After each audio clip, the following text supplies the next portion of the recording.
राम राम मचा पार्टी जय भोले की। तो यार आप सभी का स्वागत है एक बिल्कुल ही न्यू वीडियो में। बेटा इस वीडियो में हम शुरू करने जा रहे हैं अपनी क्लास 12th फ्लेमिंग बुक का नेक्स्ट चैप्टर, जिसका नाम है द इंटरव्यू।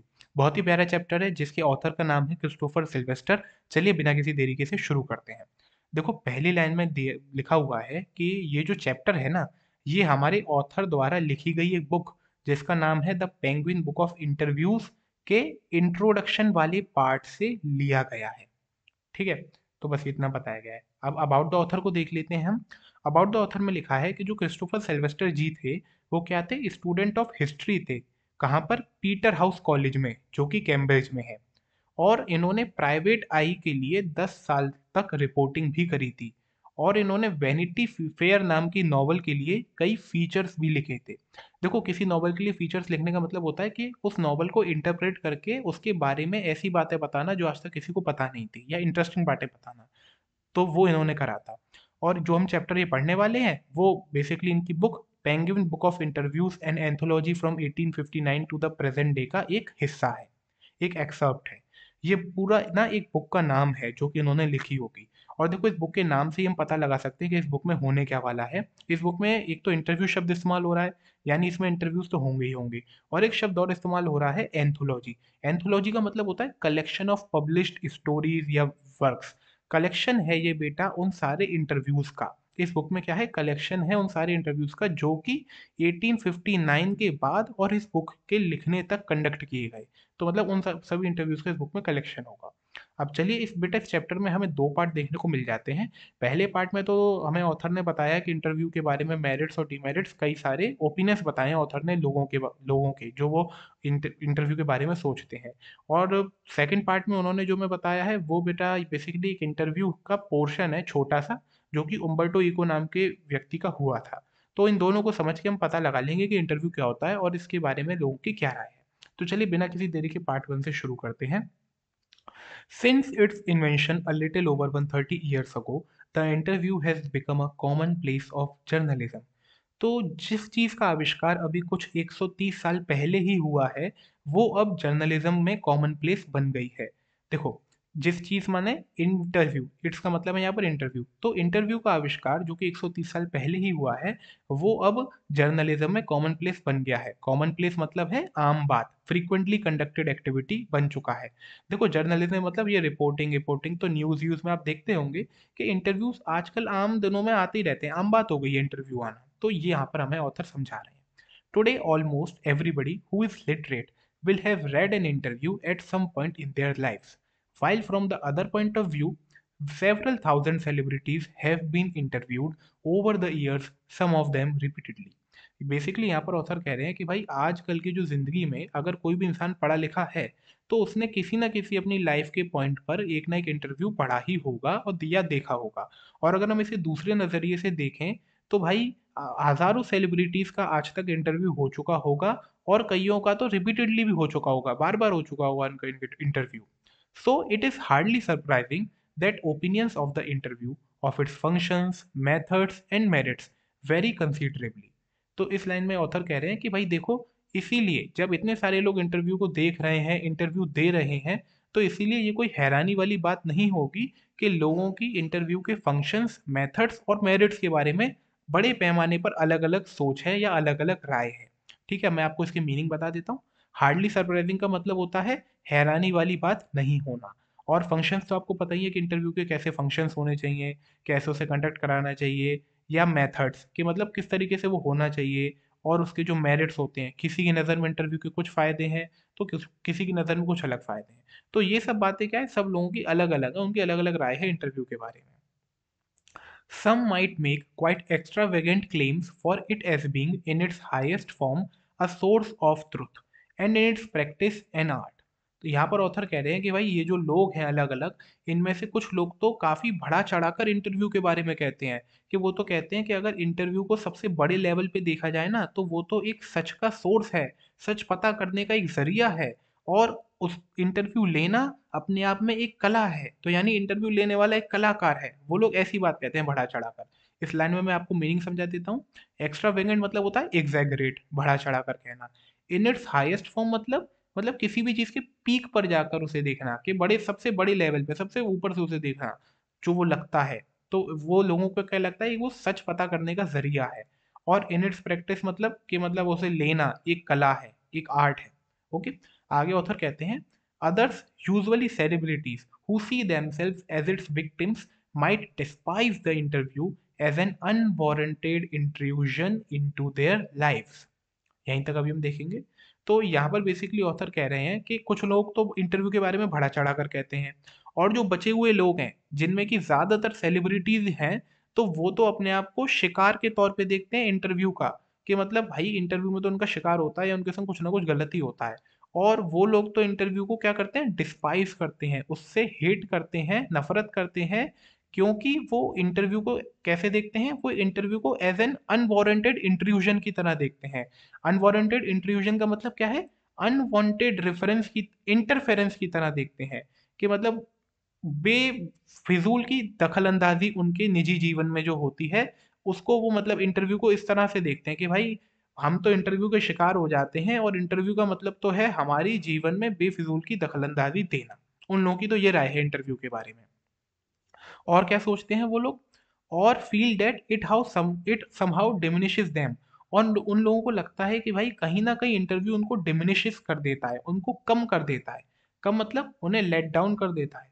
देखो इसको गहराई में समझना पड़ेगा। कम कर देने का मतलब है उनकी हाइप कम कर देता है, उनके प्रति लोगों में एक्साइटमेंट कम कर देता है। अब देखो ऐसा होता है, अगर कोई एक्टर एक्ट्रेस फ्रीक्वेंटली इंटरव्यू देता हुआ दिख रहा होता है, तो उसके बारे में हमें कई सारी जानकारी पहले से होती है। तो ज़ाहिर सी बात है हम इतना ज़्यादा नहीं चौंकेंगे अगर हम वही इंटरव्यू को देखेंगे या उसका हमें पता चलेगा कि इसका इंटरव्यू आया है। लेकिन वहीं पर अगर कोई और एक्टर है जिसने बेटा जो बहुत कम बोलता है पब्लिक में या बहुत कम इंटरव्यूज देना प्रेफर करता है, तो उसके इंटरव्यू को हम और ज़्यादा ध्यान से देखना चाहेंगे।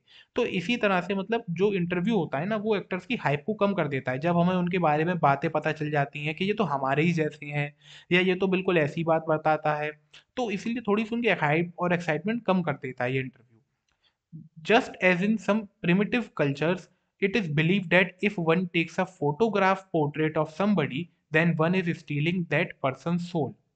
तो यहाँ पर जो एक्टर एक्ट्रेसेस हैं वो ये कह रहे हैं कि भाई उन्हें तो लगता है कि इंटरव्यू उनको ना डिमिनिश कर देता है, उनकी थोड़ी हाइप कम कर देता है। बिल्कुल उसी प्रकार से जैसे कि पुराने जमाने में लोग क्या बिलीव रखते थे कि अगर कोई किसी व्यक्ति की फोटोग्राफ ले ले तो वो उसकी सोल चुरा लेता है। ठीक है। तो ऐसे ऐसे उन लोगों की सोच है कि मतलब जैसे पुराने जमाने में लोग सोचते थे ना कि अगर कोई किसी की फोटोग्राफ ले ले तो वो उसकी सोल चुरा देता है, उसी प्रकार से आज के लोग सोचते हैं कि अगर कोई उनका इंटरव्यू ले ले तो वो उनको डिमिनिश कर देता है, लेट डाउन कर देता है, उनकी हाइप कम कर देता है। अब देखो मैं इस बात को आपको समझाऊं कि फोटोग्राफ लेने से किसी की सोल कैसे चुरा लेंगे। मान के चलो मैंने शाहरुख खान को देखा है, लेकिन मैंने शाहरुख खान को क्या है सिर्फ चलते फिरते देखा है, और मतलब वैसे कभी ऐसे नहीं देखा, कभी बात बात नहीं करी। अब लेकिन क्या हुआ, मैंने उसकी ना एक फोटोग्राफ खींच ली। अब फोटोग्राफ खींच ली, उस फोटोग्राफ को मैंने अपने पास रख लिया। अपने पास रख लिया, अब मैं उसको भाई जब मेरा मन करेगा मैं तभी देख सकता हूँ। ठीक है, मुझे ऐसा तो है नहीं कि उसके घर जाना पड़ेगा मन्नत और जब ही जाके उसे देख पाऊँ, नहीं, अब मैं उसकी फोटोग्राफ कभी भी देख सकता हूँ। और फिर कुछ लोग इतने बड़े फैंस होते हैं कि वो शाहरुख खान की फोटो से ही बात करने लगेंगे। ठीक है। तो इसीलिए ऐसा हो जाएगा ना कि मतलब जैसे हमें तो ऐसा लगेगा कि भाई क्या इसने शाहरुख खान की आत्मा को चुरा लिया है क्या, उससे बात करता रहता है, उसी को देखता रहता है। तो यही पुराने लोगों का बिलीफ था कि अगर कोई हमारी फोटो ले रहा है तो वो हमारी सोल चुरा रहा है एक तरीके से। और अगर मान के चलो किसी ने किसी की कोई गलत एंगल में फोटो ले ली या गलत फोटो ले ली, तो उसमें भी उस व्यक्ति का घाटा ही होता है जिसकी फोटो ली गई होगी। तो इसलिए पुराने लोग फोटो खिंचवाना कम प्रेफर करा करते थे। तो वही आज के भी लोगों की सोच है इंटरव्यू को लेके कि भाई हम इंटरव्यू देना कम प्रेफर करते हैं, बिकॉज ये हमारी इमेज को कम कर देता है, एक्साइटमेंट को कम कर देता है, हाइप को कम कर देता है। अब यहाँ पर नीचे क्या हो रहा है, कई सारे बेटा फेमस फेमस राइटर्स अपने ओपिनियंस दे रहे हैं इंटरव्यूज के बारे में, तो चलिए इसे समझते हैं। वीएस नायपॉल एक अच्छे राइटर हैं, वो कहते हैं, feels that some people are wanted by interviews and lose a part of themselves. भाई वीएस नायपॉल तो सोचते हैं कि इंटरव्यू जो होता है ना वो तो लोगों को घाव दे देता है, जख्मी कर देता है, और वो लोग इंटरव्यू में अपना कुछ खो देते हैं। जैसे मान के चलो जंग में गए, तो अपना क्या हो गया, आदमी जख्मी हो गया और किसी का हाथ चला गया, किसी का पैर चला गया। तो ऐसे ही बेटा वो इंटरव्यू के बारे में कह रहे हैं कि अगर कोई आदमी इंटरव्यू देने जाता है तो वो तो जख्मी हो जाता है, इसका कुछ पार्ट लूज कर देता है। वो पार्ट लूज कर देने से मतलब क्या है बेटा, यहाँ पर अपनी कुछ इंफॉर्मेशन को वो लूज कर देता है। देखो आप तुम लोग देखते ही होगे बेटा, आए दिन कंट्रोवर्सी किसी न किसी एक्टर एक्ट्रेस पे होती रहती है कि उसने इंटरव्यू में ऐसा कहा, ये हो गया, वो हो गया, तो इसी वजह से यहाँ पर वो ऐसा कह रहे हैं। और मैं इसको एक और अच्छी बात से एक्सप्लेन कर सकता हूँ। मान के चलो मेरे पास कुछ इन्फॉर्मेशन थी, एक एक्टर है मान के चलो, उसके पास कुछ इन्फॉर्मेशन है, उसने 2 से 3 इंटरव्यूज में उस इन्फॉर्मेशन को पब्लिक को बता दिया, डिस्क्लोज कर दिया। अब उसके पास कुछ बताने को बताने बचा नहीं, तो अब बेटा इंटरव्यूअर उसका इंटरव्यू लेगा ही नहीं, वो किसी और का इंटरव्यू लेना प्रेफर करेगा जिसके पास कुछ बताने को हो। तो इसीलिए अब क्या है, जैसे जैसे ज़्यादा ज़्यादा इंटरव्यू देंगे कोई आदमी ज़्यादा इंटरव्यू देगा तो वो अपना कुछ इन्फॉर्मेशन लूज़ कर रहा है हर बार। और फिर एक टाइम ऐसा आएगा कि उसके पास कुछ देने के लिए होगा ही नहीं, तो उसकी वो हाइप, उसका वो एक्साइटमेंट, उसकी वो जो लोगों में एक बनी हुई थी इमेज वो खत्म हो जाएगी। मतलब अब फिर लोग उसके बारे में एक्साइट ही नहीं हुआ करेंगे। तो इसीलिए वो उन्होंने ऊपर भी ये कहा था कि कहीं न कहीं इंटरव्यू हमें डिमिनिश कर देता है, हमें नीचा कर देता है, हम हमसे कुछ ले जाता है वो। अब जैसे बेटा एक पुरानी कहावत है कि गुरु कभी भी अपने शिष्य को 100 गुण नहीं देता है, 100 में से हमेशा 99 ही गुण देता है। क्योंकि अगर 100 में से 100 गुण गुरु ने दे दिए तो फिर गुरु और शिष्य में फ़र्क ही क्या रह गया? इसीलिए जैसे ये लोग इंटरव्यू देने आते हैं तो ये हमें अपनी कुछ बातें बता रहे होते हैं। जैसे आपने मान के चलो एक्टर को कहते देखा होगा कि इंटरव्यूअर ने उससे सवाल पूछा कि आपका सक्सेस मंत्रा क्या है? तो एक्टर ने अपने बता दिया। फिर हम क्या है, अब उस एक्टर की बात को कोई सुना नहीं करेंगे। अरे अच्छा हाँ, इसका तो सक्सेस मंत्र यही है, ये तो यही कहता रहता है। तो ये चीज़ हो जाती है। फिर हम उसको ज़्यादा वो इम्पोर्टेंस नहीं देते हैं। तो इसलिए ये यहाँ पर वीएस नाइपॉल ने कहा है कि भाई इंटरव्यू तो लोगों को ज़ख्मी कर देता है और ऐसा ल कर देता है कि हमने कुछ अपना पार्ट लूज़ कर दिया हो, हमने कुछ अपनी इन्फॉर्मेशन लूज़ कर दी हो, हमने अपनी सेल्फ रिस्पेक्ट कम कर दी हो। ऐसा यहाँ पर वो कह रहे हैं। फिर आगे लुइस कैरोल नाम के शख्स हैं, वो क्या कह रहे हैं भाई इंटरव्यू के बारे में? ये the creator of Lewis Carroll, the creator of Alice in Wonderland, was said to have had a just horror of the interviewer and he never consented to be interviewed। तो ल्यूइस कैरोल जो कि Alice के creator हैं Wonderland में, वो कहते हैं कि साहब मुझे तो डर है इंटरव्यूअर से, इंटरव्यू लेने वाले से मुझे तो डर लगता है, इसलिए मैंने कभी इंटरव्यू देने के लिए राजी किया ही नहीं है, किसी को मैंने हाँ करी ही नहीं है। It was his horror of being lionized, which made him thus repel would-be acquaintances, interviewers, and the persistent petitioners for his autograph। यहीं तक अभी देखते हैं। तो इस लाइन में वो ऑथर कह रहे हैं इट से कि भाई लुइस कैरोल का तो ये कहना है कि भाई उन्हें तो डर लगता है इंटरव्यू लेने वाले शख्स से, इसलिए उन्होंने कभी इंटरव्यू के लिए राजी ही नहीं किया, इंटरव्यू कभी दिया ही नहीं। और उनका वो डर क्या है कि भाई अगर वो इंटरव्यू दे देंगे ना तो उनको लोग सेलिब्रिटी की तरह ट्रीट करने लगेंगे। और इसी वजह से क्या होता है, अब इसी डर की वजह से वो लुइस कैरोल हैं, वो अपनी जान पहचान वालों से दूर रहते हैं, इंटरव्यू लेने वालों से दूर रहते हैं और ऐसे लोगों से दूर रहते हैं जो कंटिन्यूअसली उनका ऑटोग्राफ मांग रहे होते हैं। वो इन लोगों से दूर ही रहते हैं कि भाई अगर मैं इंटरव्यू दिया अगर मैंने या इन लोगों से मिला तो ये लोग तो मुझे सेलिब्रिटी की तरह ट्रीट करने लगेंगे। अब देखो किसी किसी के मन में बात होती है बेटा कि मुझे ऐसा ट्रीट नहीं होना, मुझे ऐसे बहुत फेमस नहीं होना है, मैं जो हूँ जहाँ पर हूँ वो संतुष्ट हूँ। तो वही नेचर यहाँ पर लुइस कैरोल का है। और बाद में वो कहते हैं, अच्छा सॉरी यहाँ पर तुम्हें मीनिंग और बता दूं, लाइनाइज्ड का मतलब होता है सेलिब्रिटी की तरह ट्रीट करना, ठीक है। और जिस मतलब इन्हें क्या है, डर है कि लोग इन्हें सेलिब्रिटी की तरह ट्रीट ना करें, इसलिए वो अपने एक्वेंटेंसेस जान पहचान वालों से, इंटरव्यूअर्स इंटरव्यू लेने वालों से, परसिस्टेंट पिटिशनर्स, परसिस्टेंट मतलब वो सॉरी कंटिन्यूअस, और पिटिशनर्स मतलब किसी चीज़ की रिक्वेस्ट करने वाले, तो इंटरव्यू लेने वालों से और ऐसे व्यक्ति जो हमेशा उनके ऑटोग्राफ के लिए रिक्वेस्ट करते रहते हैं उन लोगों से वो दूर ही रहते हैं। और फिर आगे यहाँ पे ऑथर कहते हैं and he would afterwards relate the stories of his success in silencing all such people with much satisfaction and amusement. और देखो अब क्या हुआ, जब लुइस कैरोल ने इन सब लोगों को इग्नोर किया तो जाहिर सी बात है बेटा ये लोग उनके बारे में गलत सोचेंगे कि भाई वो तो बड़ा रूड है, वो तो ये है वो है। तो इसीलिए फिर ये क्या होता है, कभी भी इन्हें मौका मिलता है अपनी सक्सेस की कहानी बताने का तो उसे ऐसे रिलेट करके बताते हैं कि भाई देखो मैंने ना इंटरव्यू नहीं दिया, मैं उस समय लोगों से नहीं मिलता था कोई, तभी आज जाके मैं इतना सक्सेसफुल हो पाया, मेरा उस समय वहां पे वो बच गया, मैं ऐसे बच गया। ऐसी वो स्टोरी रिलेट करके बताते हैं कि जिससे इन लोगों का मुंह भी बंद हो जाता है, ठीक है, और इन्हें भी सेटिस्फिकेशन हो जाता है लुइस कैरोल को। वो भी बड़े अम्यूजमेंट में, बड़े ही मतलब लाइट हार्टेड, बड़े ही हल्के, बल्कि मजाक ही मजाक में बेटा वो ये काम कर देते हैं, इन लोगों का मुंह बंद कर देते हैं जो भी लोग इनके बारे में ये कह रहे होते हैं कि ये तो रूड है, ये तो इंटरव्यू देते नहीं है, वो है। तो वो अपनी सक्सेस की स्टोरीज को ऐसे रिलेट करके बताते हैं उस चीज से कि वो नहीं दिया तभी मैं आज यहाँ पर हूँ, इन लोगों का मुंह बंद हो जाता है। ओके। फिर रोडियार्ड क्रिपलिंग के बारे में हम जान लेते हैं कि इनकी क्या राय है भाई इंटरव्यू के बारे में। तो Rudyard Kipling expressed even more condemnatory attitude towards the interviewer. Rudyard Kipling तो भैया और ज़्यादा डिसअप्रूवल दिखाते हैं इंटरव्यू लेने वाले के प्रति। मतलब ये तो और ज़्यादा पोजीशन में है इंटरव्यू के। कंडेमनेटरी मतलब होता है स्ट्रॉन्ग डिसअप्रूवल। ठीक है। तो यहाँ पर ऑथर लिखते हैं कि his wife Caroline writes in her diary 14 October 1892 that their day was wrecked by two reporters from Boston।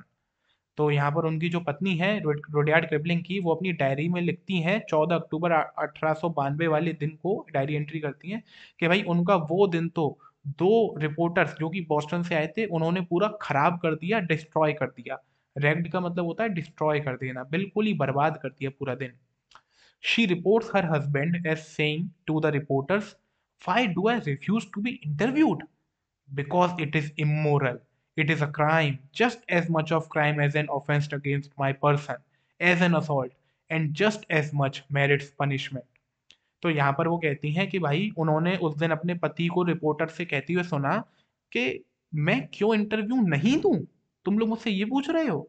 अरे मैं इसीलिए इंटरव्यू नहीं दूंगा क्योंकि ये इमोरल है, ये बिल्कुल अनैतिक है, ये बिल्कुल अच्छा नहीं है, ये एक क्राइम है। तुम्हें पता है इंटरव्यू लेना एक क्राइम है, बिल्कुल उतना ही बड़ा क्राइम है जितना बड़ा कोई वायलेंस अटैक अगर किसी पर्सन पे कोई कर दे, उतना ही बड़ा काम क्राइम है इंटरव्यू। और उतनी ही ये पनिशमेंट भी डिजर्व करता है।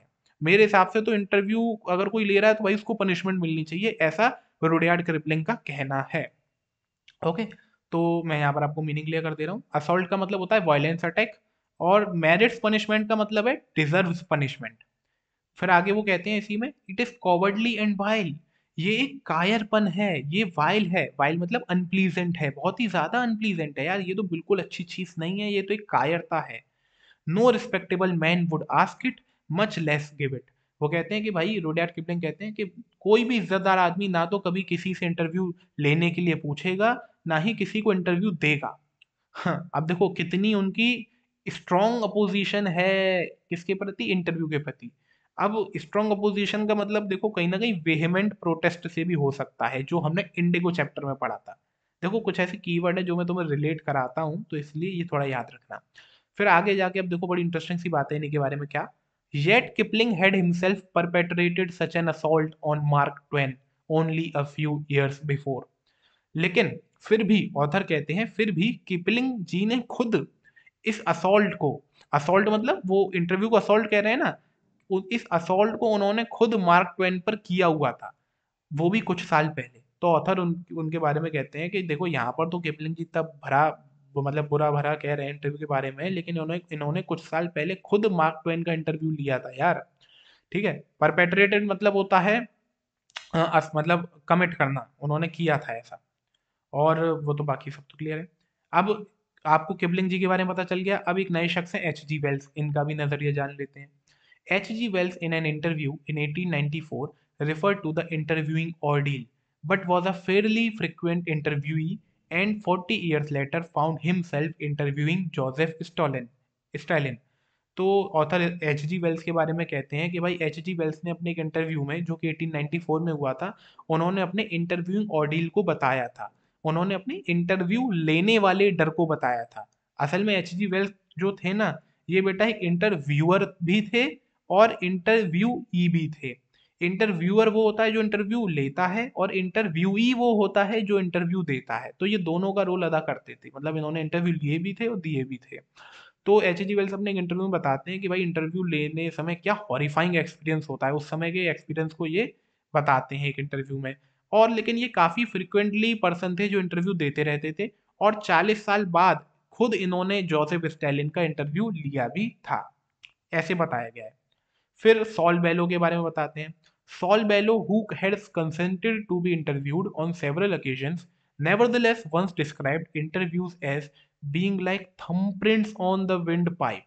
अब सॉल बेलो के बारे में वो कहते हैं कि भाई सॉल बेलो एक ऐसे शख्स थे जो कभी कभार इंटरव्यू देने के लिए राजी हुआ करते थे, फिर भी नेवरदलेस मतलब होता है फिर भी उन्होंने एक फिर भी।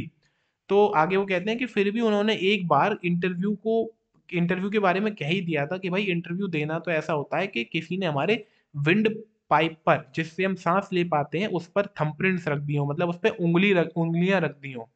बेसिकली इस पूरी सिचुएशन का मतलब ये है कि काफ़ी ही अनईज़ी होता है इंटरव्यू देना, काफ़ी ही अनप्लीजेंट एक्सपीरियंस होता है इंटरव्यू देते समय देने का। यही वो यहाँ पर सॉल बेलो के बारे में बता रहे हैं।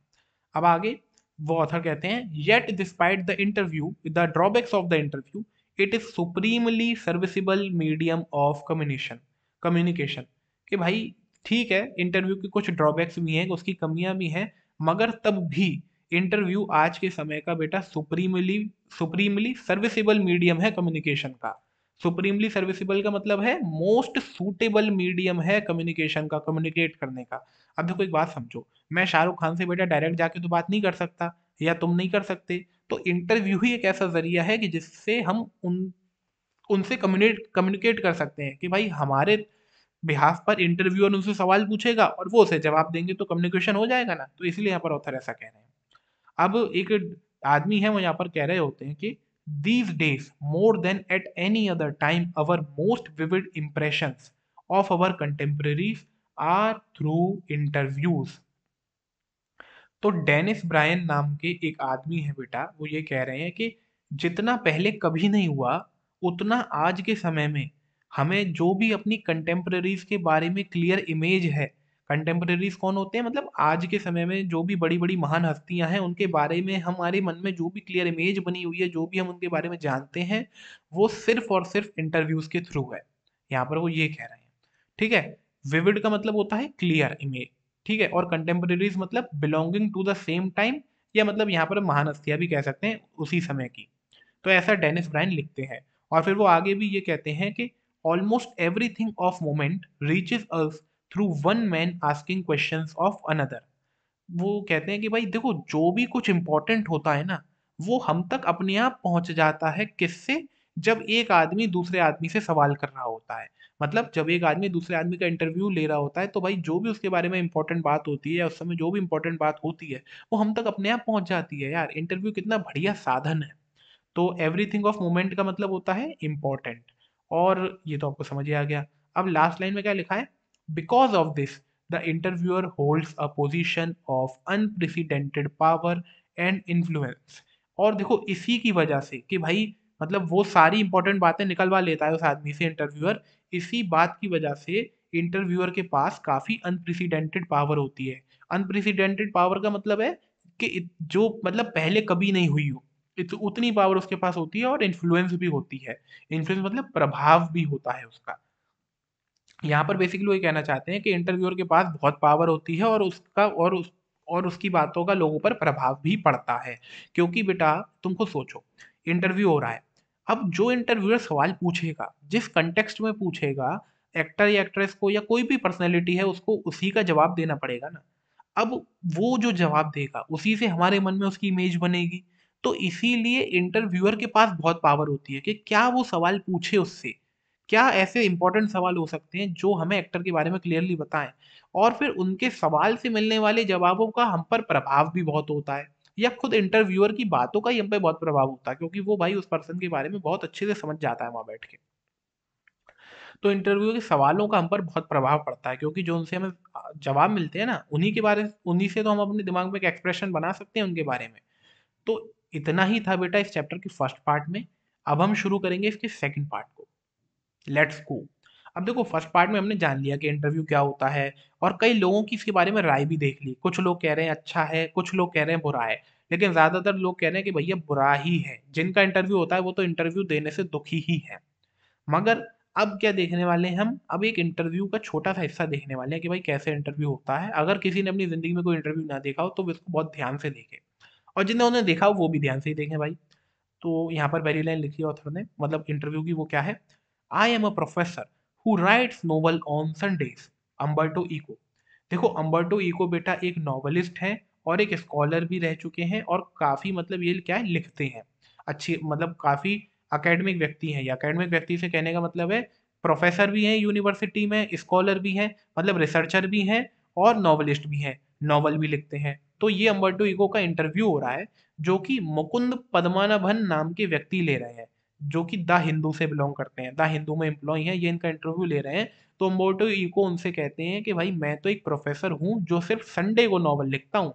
बोले तो संडे को ही मैं तो नॉवल वॉवल लिखता हूँ, उससे कह रहे हैं। अब ये बात किस कंटेक्स्ट में कही गई है वो हमें इंटरव्यू देख के पता करनी पड़ेगी। तो चलिए शुरू करते हैं इंटरव्यू को। ऑथर हमें एक बेसिकली इंट्रोडक्शन दे रहे हैं यहाँ पे, समझिए। The following is an extract from an interview of Umberto Eco. तो ये जो हम पढ़ने वाले हैं ये क्या है, एक हिस्सा है किसका, अम्बर्टो इको के इंटरव्यू का। The interviewer is Mukund Padmanabhan from the Hindu. तो इंटरव्यूअर कौन है यहाँ पर, मुकुंद पद्मनाभन है द हिंदू के। Umberto Eco, a professor at the university of Bologna in Italy, had already acquired a formidable reputation as a scholar for his ideas on semiotics, literary interpretation, medieval aesthetics before he turned to writing fiction. अब यहाँ पर हमें Umberto eco के बारे में author बता रहे हैं कि भाई अम्बर्टो इको ने तो भयंकर इज्जत कमा ली थी, स्कॉलर बन गई। स्कॉलर कौन होता है, वो स्टूडेंट जो कि रिसर्च कर रहा होता है।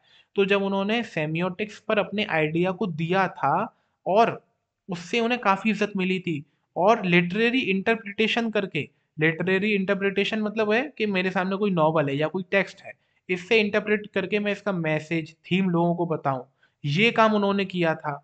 और उन्होंने मेडाइवल एस्थेटिक्स की स्टडी करी थी। मेडाइवल एस्थेटिक्स मतलब स्टडी ऑफ ब्यूटी। तो उन्होंने ये सब काम करके बेटा भयंकर इज्जत कमा ली थी अपने करियर में। और ये किससे पहले हो चुका था, ये बेटा उससे पहले हो चुका था कि जब उन्होंने काल्पनिक कहानियों को लिखना शुरू करा था ना, उससे पहले ही वो भयंकर इज्जत कमा चुके थे। अब मैं तुम्हें यहाँ पर मीनिंग एक्सप्लेन कर देता हूँ एक एक शब्द का। फॉर्मिडेबल का मतलब होता है भयंकर, बहुत ज्यादा। सेमियोटिक्स का मतलब है स्टडी ऑफ साइंस। साइंस विज्ञान वाला साइंस नहीं, SIGNS वाले साइंस की यहाँ बात हो रही है। ओके। तो इन्होंने इस पर स्टडी करी होगी और इस पर कुछ अपने रिसर्च पेपर दिए होंगे, तो उसकी वजह से इन्हें काफ़ी इज्जत मिली थी। ये लिटरेरी इंटरप्रिटेशन भी करते थे, मतलब टेक्स्ट को समझ के उसका आइडिया और मैसेज भी लोगों को बताते थे। और इन्होंने मेडाइवल एस्थेटिक्स भी करा हुआ था, मतलब स्टडी ऑफ ब्यूटी भी कर रखी थी, जिस वजह से लोगों के बीच में इनकी काफ़ी इज्जत थी। और ये सब इन्होंने बेटा काल्पनिक कहानियां लिखने से पहले कर रखा था। राइटिंग फिक्शन, फिक्शन का मतलब होता है काल्पनिक कहानी, तो वो उन्होंने उससे पहले कर रखा था। Literary fiction, academic texts, essays, children's books, newspaper articles, his written output is staggeringly large and wide ranging. तो यहाँ पर वो कहते हैं ऑथर कि भाई इन्होंने जो है लिटरेरी काल्पनिक कहानियां लिखी हैं, और भी कई सारे टेक्स्ट लिखे हैं, एसेज लिखे हैं, बच्चों की किताबें लिखी हैं, न्यूज़पेपर के आइडिया आर्टिकल्स लिखे हैं। इससे ये तो पता चलता है कि इन्होंने मतलब कई सारी चीजें लिखी हैं, और वो भी कई वैरायटी में लिखी हैं। मतलब ऐसा नहीं कि लिख रहे थे तो नॉवल ही नॉवल लिख दी या ऐसे ही ऐसे लिख दी, नहीं, कई सारी उन्होंने चीजें लिखी हुई हैं अपने करियर में। फिक्शन मतलब होता है काल्पनिक कहानी। एकेडमिक टेक्स्ट मतलब बेटा रिसर्च पेपर से समझ सकते हैं, या कोई भी ऐसी बात है जिसमें पढ़ाई लिखाई की नॉलेज मिलती हो, ठीक है। और बाकी एसेज इन्होंने लिखे हैं। चिल्ड्रन किताब, चिल्ड्रंस बुक मतलब बच्चों के लिए जो किताबें होती हैं वो लिखी हैं। न्यूज़पेपर आर्टिकल मतलब जो न्यूज़पेपर में आर्टिकल आते हैं वो इन्होंने लिखे हैं। अब स्टैगरिंगली का मतलब होता है सरप्राइजिंगली, मतलब आश्चर्य वाली बात है कि भाई इन्होंने बहुत सारी चीजें लिखी हैं और वो भी कई सारी वैरायटीज में। अब ऑथर कहते हैं कि इन 1980 he acquired the equivalent of intellectual superstardom with the publication of The Name of the Rose, which sold more than 10 million copies. तो यहाँ पर ऑथर कह रहे हैं कि भाई 1980 में ना उन्होंने पढ़ाई की वजह से, अपनी नॉलेज की वजह से शोहरत को कमा लिया था, क्योंकि 1980 में उनकी द नेम ऑफ द रोज नाम की नॉवल पब्लिश हुई थी, जिसकी उस समय में 1 करोड़ से ज्यादा कॉपीज बिकी थी। ऐसा यहाँ पे हमें ऑथर बता रहे हैं। अब मैं तुम्हें हर वर्ड का मीनिंग क्लियर कर दूं। इंटेलेक्चुअल सुपर स्टारडम का मतलब होता है नॉलेज की वजह से किसी को स्टारडम मिलना, शोहरत मिलना। तो नेम ऑफ द रोज बेटन की काफी सिग्निफिकेंट इंपॉर्टेंट नोवेल है, जिसको हम आगे काफी इसका जिक्र भी होने वाला है, तो इसके बारे में हम जानेंगे भी कि किस बारे में क्या है। अब इंटरव्यू कायदे से यहाँ से शुरू हो रहा है। मुकुंद कहते हैं कि the English novelist and academic David Lodge once remarked, I can't understand how one man can do all things he does. तो मुकुंद एक आदमी की बात को बता रहे हैं। आदमी का नाम क्या है, डेविड लॉज, जो कि खुद में एक नॉवलिस्ट है और अकेडमिक है, मतलब पढ़ाई लिखाई से इनका नाता है। तो उनके बारे में बताते हैं कि भाई एक बार उन्होंने रिमार्क किया था, टिप्पणी दी थी कि मुझे तो यार समझ ही नहीं आता कि एक आदमी इतनी सारी चीजें कैसे कर सकता है। वो ऐसा किसके लिए कह रहे हैं, अम्बर्टो इको के बारे में कह रहे हैं। कौन कह रहे हैं, डेविड लॉज। कि भाई वो एसेज भी लिखते हैं, बच्चों की किताब भी लिखते हैं, नॉवल भी लिखते हैं, इतना सब वो कैसे कर सकता है कोई आदमी। अम्बर्टो इको यहाँ पे मुकुंद की बात का जवाब देते हुए कहते हैं, maybe I give the impression of doing many things, but in the end I am convinced I am always doing the same thing. वो कहते हैं कि भाई हाँ, शायद मेरे बिहेवियर से ऐसा लोगों को लगता है कि मैं कई सारी चीज़ें कर रहा हूँ। मतलब मेरे कामों को देख के उन्हें लगता है कि मैं बहुत सारी चीज़ें कर रहा हूँ, मैं इतना सब कुछ लिख रहा हूँ। लेकिन अगर मैं अंत में देखूँ ना, तो मैं तो इसी बात से खुश हूँ, या मतलब इसी बात से मुझे समझ आता है कि भाई मतलब इसी बात से मेरे को पता चलता है कि मैं तो देखो एक ही काम कर रहा हूँ, मैं तो एक ही काम को बार-बार कर रहा हूँ बस। मैं तो एक ही काम मैं तो कन्विंस्ड हूँ इस बात से, मैं तो मान गया हूँ इस बात को कि मैं तो एक ही काम को बार-बार कर रहा हूँ। अब ऐसा वो क्यों कहते हैं? वही सवाल है यहाँ पर अपने मुकुंद का, व्हिच इज़ इसका मतलब होता है मैं क्या समझूँ सर? आप ऐसा कह रहे हैं कि आप एक ही काम को बार-बार कर रहे हैं, मैं क्या समझूँ इससे? अम्बर्टो ईको यहाँ पर कहते हैं, now that's more difficult to explain. I have some philosophical interests and I pursue them through my academic work and my novels. Even my books for children are about nonviolence and peace. You see, the same bunch of ethical philosophical interests. तो यहाँ पर अम्बोटी को कहते हैं कि देखो भाई, ये तुम्हें समझाना थोड़ा मुश्किल होगा, लेकिन मैं बताता हूँ। देखो मेरे ना कुछ फिलोसफिकल इंटरेस्ट्स हैं, मेरी कुछ विचारधाराएं हैं, मैं कुछ चीज़ों के बारे में पढ़ना लिखना पसंद करता हूँ या उन्हीं को सपोर्ट करता हूँ। तो बस मैं उन्हीं चीज़ों को ना अपने एकेडमिक वर्क से या अपनी नॉवल से परस्यू करता हूँ। मतलब मैं चाहे नॉवल लिखूँ या मैं कोई इस रिसर्च पेपर लिखूँ, मैं उन दोनों ही कामों में अपनी उन्हीं फिलोसफिकल इंटरेस्ट को परस्यू करता हूँ कि भाई मेरी जो विचारधारा है मैं उन्हीं को लागू करता हूँ, उन्हीं को अपनाता हूँ। और अगर तुम मेरे बच्चों के लिए लिखी गई किताबों को भी देखोगे तो तुम उनमें क्या देखोगे कि वो नॉन वायलेंस के बारे में है, शांति के बारे में है। तो समझ रहे हो ना तुम कि वही same bunch of ethical philosophical interest है हर जगह पर। एथिकल मतलब मॉरल। तो मतलब मेरी वही सेम विचारधाराएँ हैं हर जगह पर, चाहे मैं नॉ फ़िक्शनल काम करूँ या नॉन फ़िक्शनल काम करूँ। देखो अब आगे जाके तुम्हें चैप्टर में फ़िक्शन और नॉन फ़िक्शन बहुत समझना होगा।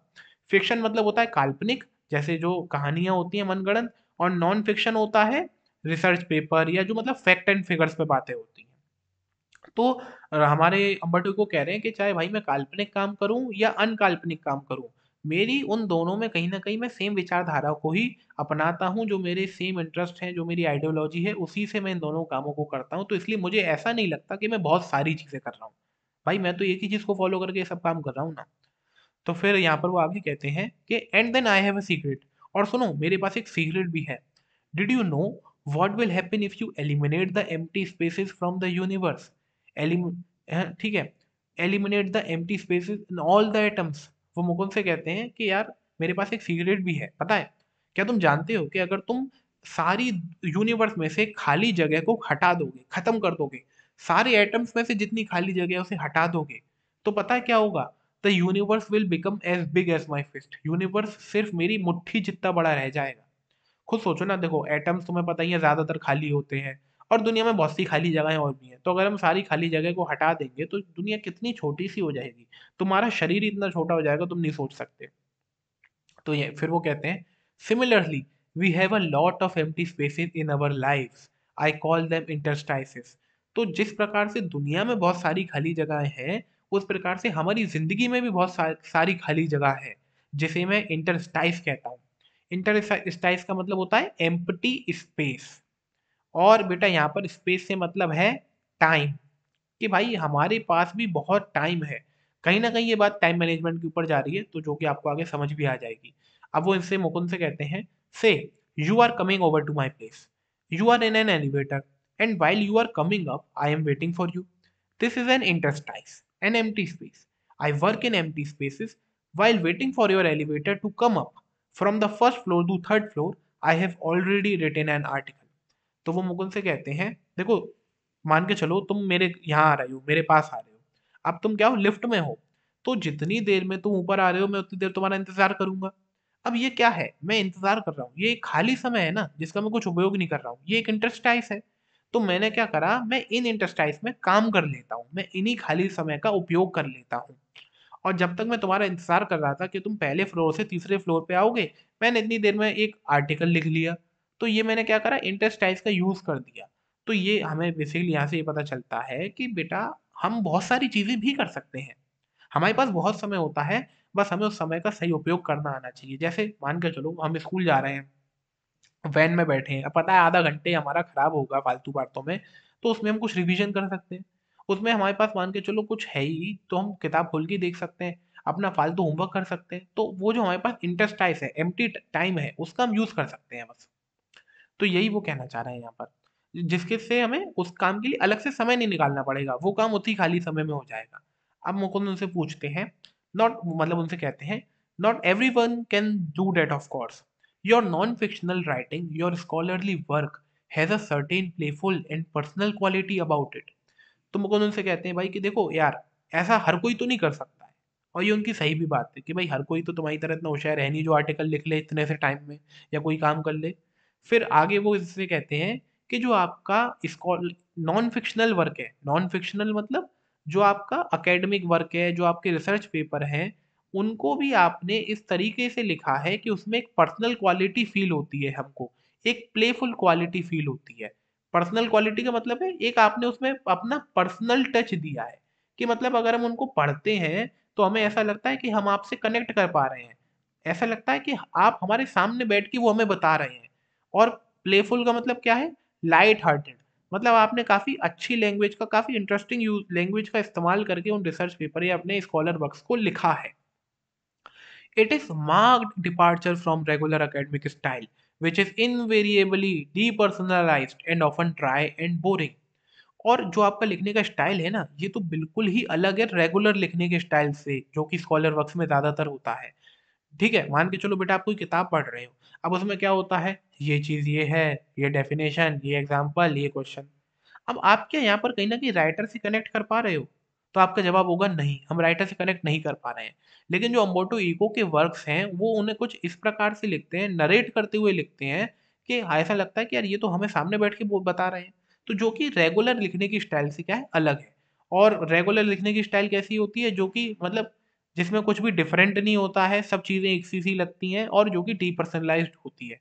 डीपर्सनलाइज़्ड मतलब ड्राई एंड बोरिंग, बोरिंग ही लगती है हमको। देखो, डिपार्चर का मतलब है, मतलब एक चेंज है। ओके, आगे वो लिखते हैं कि have you consciously adopted an informal approach और is it something that just came naturally to you. अब मुकुंद उनसे पूछ ही लेते हैं कि क्या ऐसा आपने जानबूझ के एक इनफॉर्मल अप्रोच में इन चीज़ों को लिखा है, या ये आपके पास एक नेचुरली ऐसा आइडिया आया कि मैं ऐसे करता हूँ, मतलब ऐसा आपके पास नेचुरली आया, आपका लिखने का स्टाइल ही ये है, या आपने ऐसे जानबूझ के करा है कि जिससे मेरी किताब ज़्यादा बिके या वो हो। तो इस बात को उम्बर्टो को जवाब देते हैं, वो कहते हैं कि when I presented my first doctor dissertation in Italy, one of the professor said, scholars learn a lot of certain subject, then they make a lot of false hypotheses, then they correct them, and at the end they put the conclusions. तो यहाँ पर वो कह रहे होते हैं कि जब मैंने बेटा, अब जब मुकुंद से कहते हैं कि जब मैंने अपना पता है पहला डॉक्टरल डिसर्टेशन पेश किया था। डॉक्टरल डिसर्टेशन का मतलब होता है, बेसिकली डिसर्टेशन का मतलब होता है long piece of work on particular subject. मतलब उन्होंने एक चीज़ के बारे में जब बहुत ज़्यादा कुछ लिखा था, रिसर्च करी थी और उसको पेश किया था इटली में, तो उनके एक प्रोफेसर ने उनसे कहा था कि जो स्कॉलर्स होते हैं, जो रिसर्च करने वाले बच्चे होते हैं, वो एक सब्जेक्ट के बारे में बहुत कुछ पढ़ते हैं और फिर उसके बारे में बहुत गलत असम्पशन्स भी बनाते हैं, जिनको आगे जाके वो करेक्ट करते हैं और हमारे सामने वो कंक्लूजन्स लाके दे देते हैं। अपनी रिसर्च का जो भी कंक्लूजन होता है, वो हमें डायरेक्टली आके बताते हैं। ऐसा सबका स्टाइल है। लेकिन प्रोफ़ेसर उनसे आगे कह रहे होते हैं कि you on the country told the story of your research, even including your trials and errors.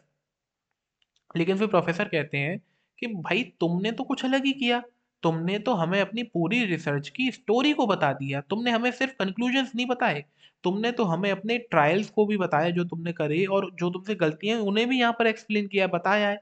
तो तुमने तो अपनी पूरी रिसर्च को एक स्टोरी की तरह यहाँ पर बता दिया यार, ये तुम्हारा स्टाइल अलग है। और फिर वो आगे कहते हैं कि at the same time he recognised I was right and went on to publish my dissertation as a book which mean he appreciated it.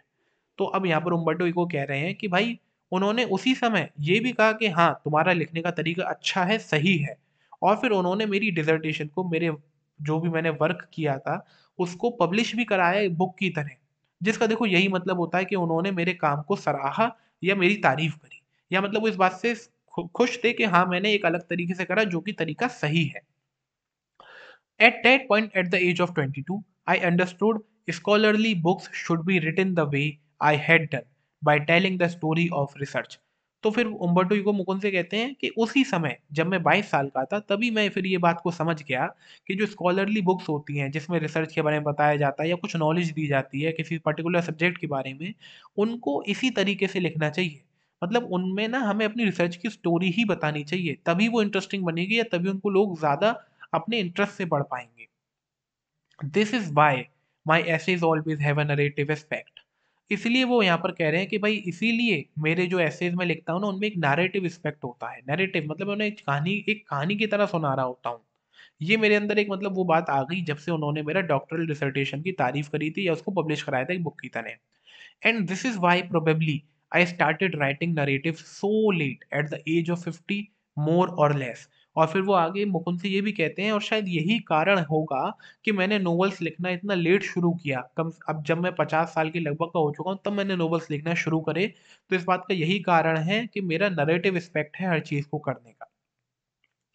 अब तुम लोगों के मन में सवाल होगा कि ये कैसी बात हुई? नैरेटिव एस्पेक्ट है इसलिए हमने लेट शुरू करा लिखना। यहाँ पर वो ये कहना चाह रहे हैं कि उनका शुरू से ही मतलब सोच ये थी कि मैं तो जो भी लिखूँगा वो नैरेटिव एस्पेक्ट से ही लिखूँगा, चीज़ों को नरेट करते हुए लिखूँगा।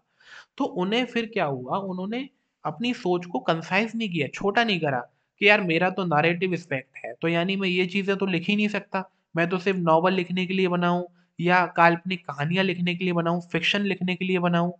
ऐसा उन्होंने कभी नहीं सोचा।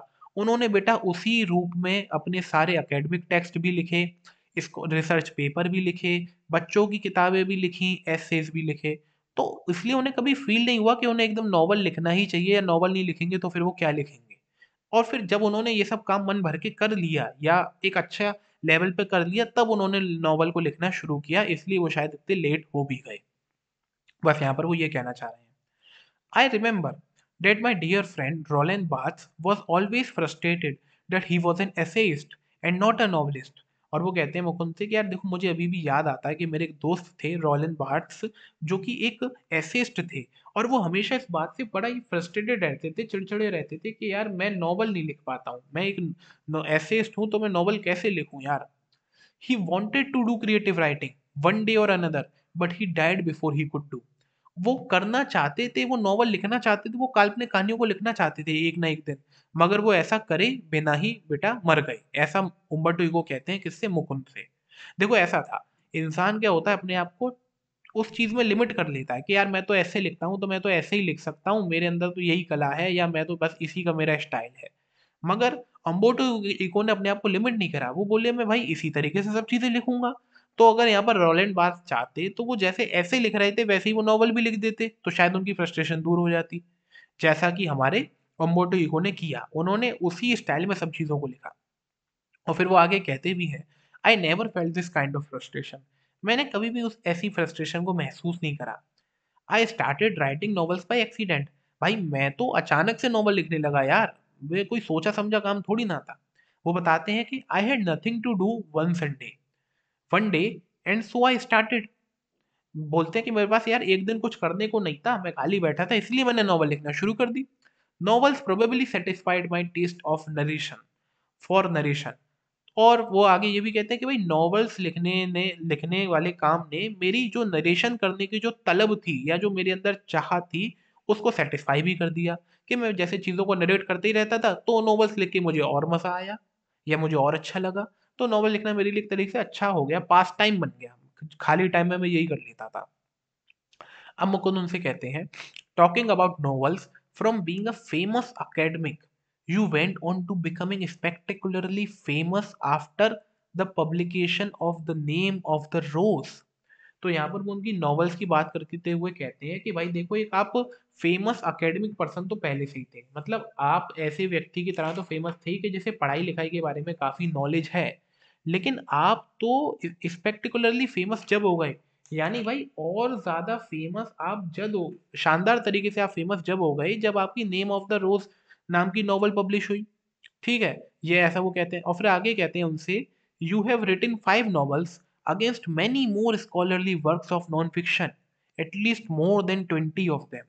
और आपने अगर देखा जाए अपने स्कॉलर वर्क्स के कंपैरिजन में कि आपने जो फैक्ट्स एंड फिगर्स पर या पढ़ाई से संबंधित जितने टेक्स्ट बनाए थे लिखे थे उनके कंपैरिजन में तो यार सिर्फ आपने 5 ही नॉवल लिखी थी और उन में से एक नॉवल से ही आप इतना फेमस हो गए। ठीक है, करीब करीब आपने 20 स्कॉलर वर्क करे थे और उसके कंपैरिजन में सिर्फ आपने 5 ही नॉवल लिखी थी।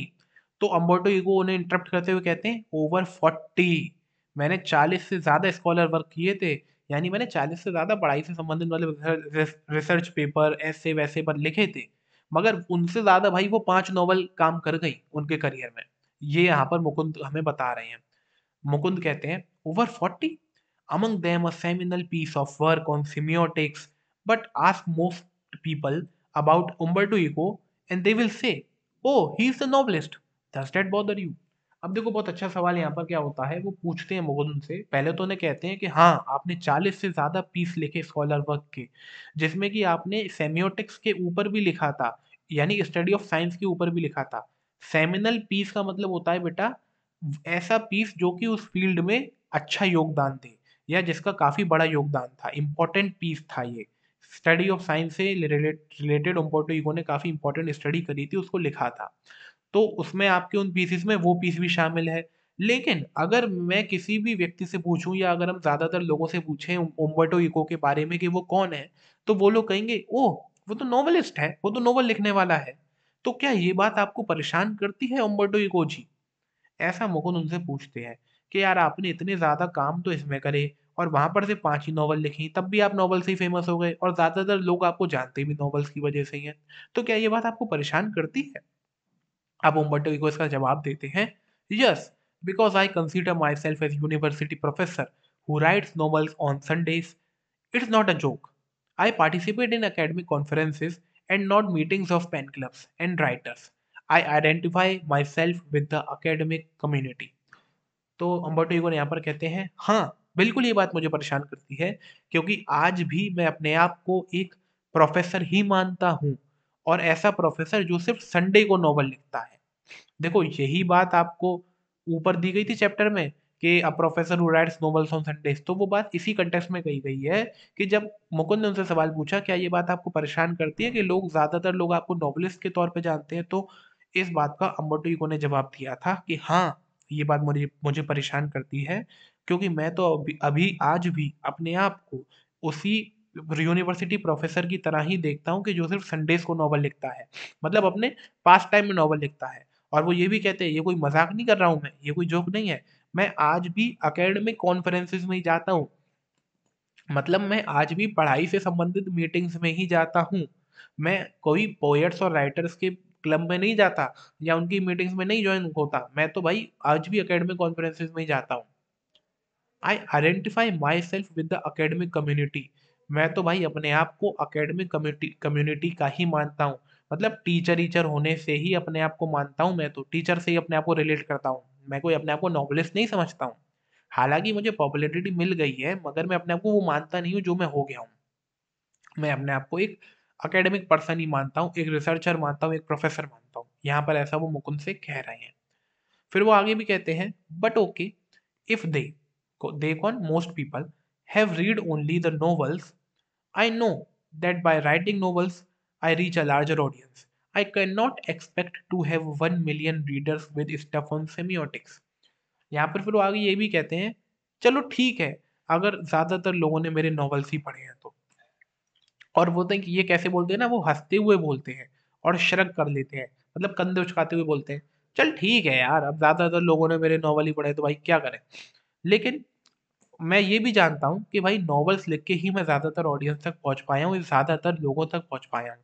और फिर वो ये भी एक्सेप्ट करते हैं कि भाई मैं जानता हूँ कि जो मैंने सेमियोटिक्स के रिसर्च पेपर लिखे हैं या बनाए हैं, भाई उन पे मैं मिलियंस ऑफ रीडर्स तो नहीं एक्सपेक्ट कर सकता ना। मैं उस पे ये तो नहीं एक्सपेक्ट कर सकता कि उन पेपर्स को लाखों लोग पढ़े, करोड़ों लोग पढ़े, मैं उन्हें ऐसा तो एक्सपेक्ट नहीं कर सकता ना। वो इस बात को एडमिट भी करते हैं। अब देखो ये बात मैं आपको कैसे समझाऊं, जैसे मान के चलो मेरा एक एजुकेशनल चैनल है, ठीक है। अब मेरे व्यूज क्या है, एक लिमिट में होंगे कि हाँ जब बच्चों को जरूरत लगेगी चीज की वो उसे पढ़ेंगे और फिर चले जाएंगे। बट मेरे व्यूज उस चैनल के कंपैरिजन में तो कम ही होंगे ना जो कि सिर्फ एंटरटेनमेंट के लिए काम करता है। क्योंकि भाई मैं जानता हूँ कि मैं लाखों करोड़ों लोग एक्सपेक्ट नहीं कर सकता अपने एजुकेशनल वाले चैनल पे, मैं सिर्फ कुछ लोग एक्सपेक्ट कर सकता हूँ।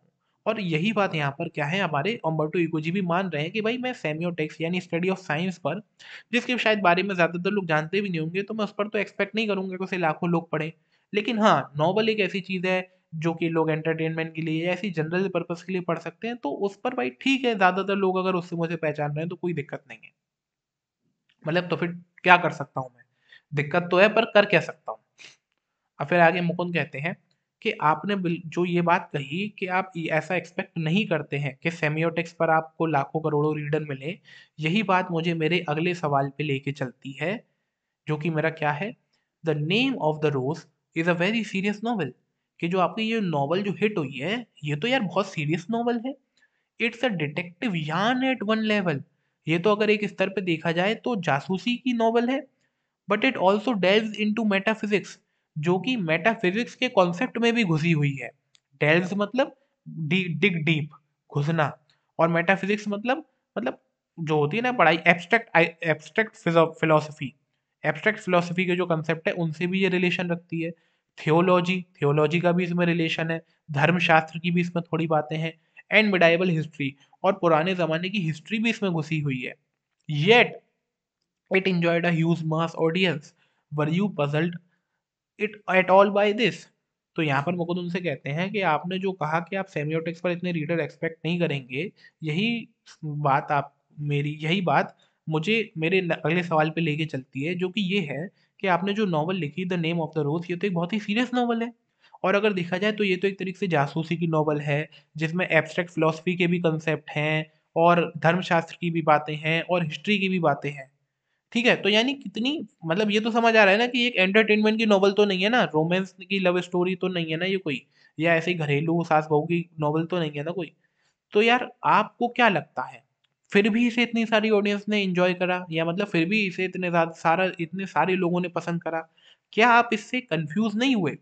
पजल्ड मतलब होता है कंफ्यूज होना, कि आप एक तरफ तो ऊपर कह रहे हैं कि मैं थोड़ी ना एक्सपेक्ट करूंगा कि सेमियोटिक्स को इतने सारे लोग पढ़ें, लेकिन आपकी इस नॉवल को इतने सारे लोगों ने पढ़ा, जो कि खुद में काफी सीरियस कठिन नॉवल है पढ़ना।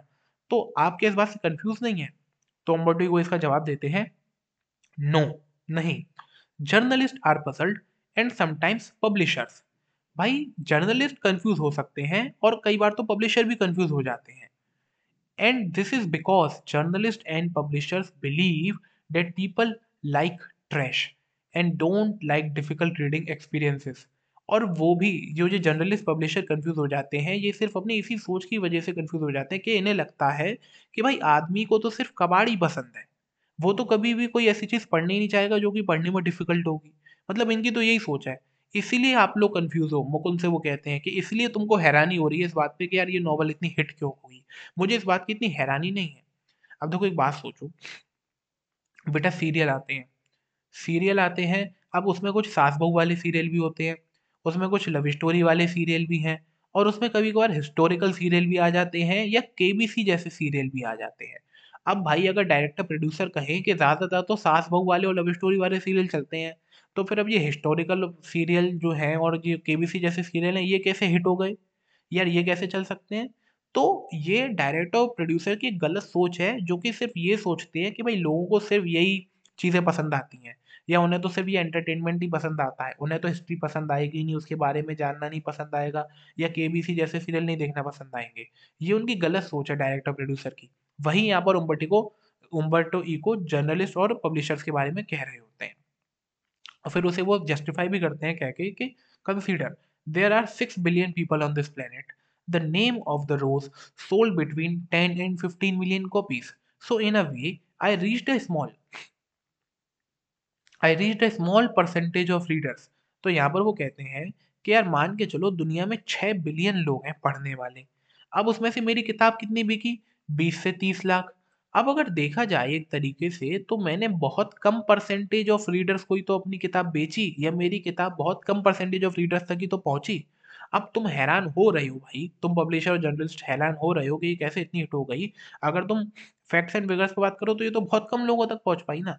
लेकिन फिर वो आगे कहते हैं, but it is exactly these kind of readers who don't want easy experiences.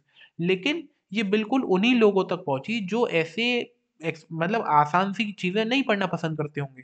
देखो यार 6 बिलियन लोगों में हो, बिल्कुल जाहिर सी बात है 20 30 40 50 लाख लोग ऐसे हो जो आसान सी चीजें नहीं पढ़ना चाहते हो, या जो वही घिसी पिटी नॉवेलें नहीं पढ़ना चाहते हो, तो उन्हें ये चीज अच्छी लगी होगी।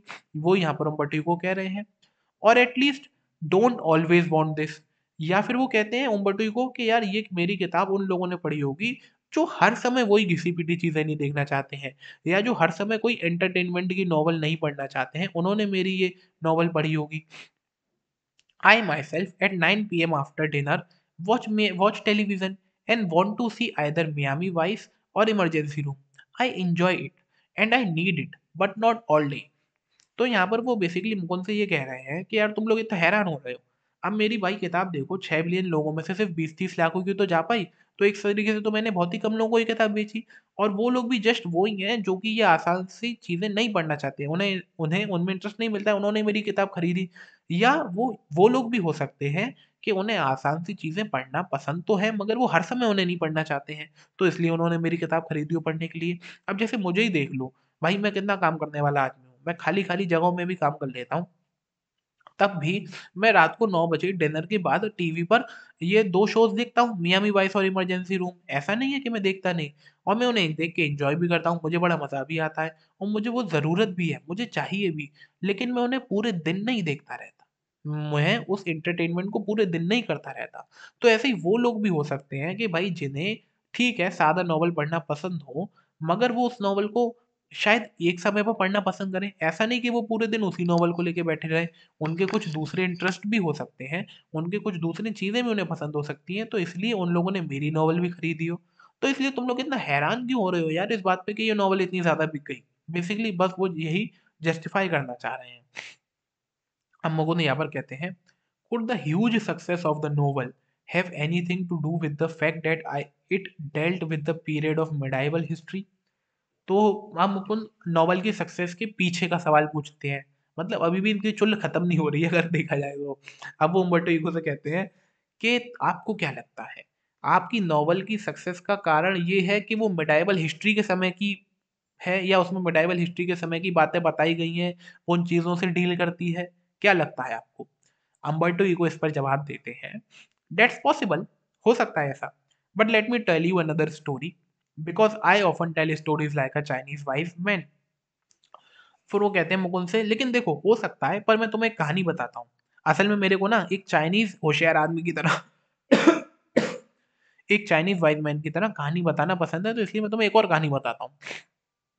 चाइनीज़ वाइज़ मैन मतलब बेटा, जैसे जो मॉन्क्स नहीं होते थे, वो सरमन देते थे और मतलब एक कहानी सुनाते थे, जिससे लोगों को अपने आप सीख मिल जाती थी। तो कुछ ऐसा सा ही नेचर हमारे अम्बर्टो इको जी का भी है। तो इसलिए यहाँ पे कहते हैं कि भाई मेरे को पसंद है, तो इसलिए मैं तुम्हें एक कहानी सुनाता हूँ इसके पीछे, जिससे तुम्हें समझ आए। कि वो कहते हैं यहाँ पर, my American publisher said while she loved my book, she didn't expect to sell more than 3,000 copies in a country where nobody had seen a cathedral or studies Latin. So I was given an advance for 3,000 copies, but in the end, it sold 2 or 3 million in the US. तो यहाँ पर उसे वो कहानी सुनाते हैं मुकुंद को, कहते हैं कि देखो मेरी जो अमेरिकन पब्लिशर थी ना, उन्होंने जब मेरी उन्हें मेरी किताब बहुत पसंद आ गई, तो उन्होंने मुझसे कहा कि ठीक है किताब तो बहुत बढ़िया है, लेकिन 3,000 से ज़्यादा कॉपी नहीं बिक पाएगी भाई इसकी। और वो भी ऐसी कंट्री में जहाँ पर लोगों ने कैथेड्रल के बारे में सुना ना हो, कभी देखा ना हो। कैथेड्रल क्या होता है? Main church. और कभी लोगों ने लैटिन नहीं पढ़ी हो, तो यार उस ऐसी कंट्री में 3,000 से ज़्यादा तो कॉपी नहीं बिक पाएगी, अमेरिका में इससे ज़्यादा नहीं बिकेगी। तो इसीलिए फिर अपने जो अम्बर्टो इको थे उन्हें 3,000 कॉपीज़ का एडवांस भी दे दिया पब्लिशर ने। लेकिन होता क्या है? होता उल्टा ही है बिल्कुल। अमेरिका ही अमेरिका में बेटा उसकी 20 से 30 लाख कॉपीज़ बिक जाती हैं। अमेरिका ही अमेरिका में। बिक गई कॉपी। तो अब यहाँ पर ऑथर ये समझाना चाह रहे हैं कि भाई देख, एक्सपेक्ट कुछ किया था, हो कुछ गया। और फिर नीचे भी बताते हैं उसे, a lot of books have been written about the medieval past before mine, कि भाई मेरे से पहले भी कई सारी किताबें आई हैं जो कि उस समय की हिस्ट्री को बताती है या जो मेडाइवल पास्ट से संबंधित है। I think the success of the book is a mystery. मैं तो सोचता हूँ कि जो मेरी बुक का सक्सेस का कारण है वो एक मिस्ट्री, एक रहस्य है। Nobody can predict it. कोई उसे प्रेडिक्ट नहीं कर सकता था कि ये सक्सेस इसीलिए हुई, या कोई मतलब अंदाजा नहीं लगा सकता इस बात का। I think if I had written the Name of the Rose 10 years earlier और 10 years later, it wouldn't be have been the same. और वो खुद कहते हैं कि यार मैं सोचता हूँ कि अगर मैंने इस नॉवल को 10 साल पहले या 10 साल बाद में लिखा होता, तो शायद इसकी सक्सेस सेम नहीं होती। Why it worked at that time is a mystery. क्यों ये उस समय इतनी सक्सेसफुल हो गई, ये एक रहस्य ही है मेरे लिए भी। तो जो मुकुंद इतना हैरान है और वो उनसे जब कहता है कि आपको क्या लगता है कि आपकी बुक मेडाइवल हिस्ट्री की बात करती है इसलिए वो सक्सेसफुल हो गई?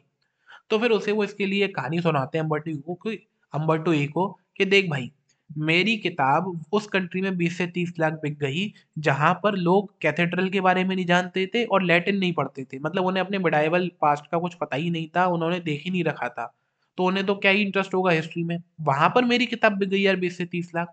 तो ऐसा हो सकता है कि मिडाइवल हिस्ट्री की वजह से बिक गई हो, लेकिन नहीं भी हो सकता है भाई, दोनों ही बातें हैं। और अगर देखा जाए तो मेरी किताब से पहले भी कई सारी किताबें आई हैं इस टॉपिक पे, और मैं तो सोचता हूँ कि भाई मेरी जो किताब का सक्सेस है ना, ये तो सिर्फ़ एक मिस्ट्री ही है। क्योंकि मुझे खुद ऐसा लगता है कि अगर मैं इस किताब को 10 साल पहले या 10 साल बाद में लिखता और पब्लिश करता, तो शायद इसकी सक्सेस सेम नहीं होती। अब ये क्यों उस समय इतनी सक्सेसफुल हुई, ये सिर्फ़ एक मिस्ट्री है। वर्क्ड एट दैट टाइम का मतलब होता है सक्सेसफुल होना, काम कर जाना, ठीक है? तो बेटा इसी के साथ अपना ये चैप्टर खत्म हो जाता है, और अगर सवाल भी आए कि बुक क्यों बिकी, तो वो मिस्ट्री है, क्यों सक्सेसफुल हुई ये एक मिस्ट्री है। इसी के साथ बेटा चैप्टर खत्म हो गया। ये कुछ सवाल हैं, उम्मीद करता हूँ यार तुम्हें चैप्टर समझ आया होगा। अगर कोई डाउट हो बेटा तो कमेंट में पूछ लेना। बाकी यार एक कमेंट ज़रूर छोड़ना, लाइक करना वीडियो को, चैनल को सब्सक्राइब करना। तब तक के लिए ta-ta goodbye, see you, मिलेंगे अगली वीडियो में। जय भोले की।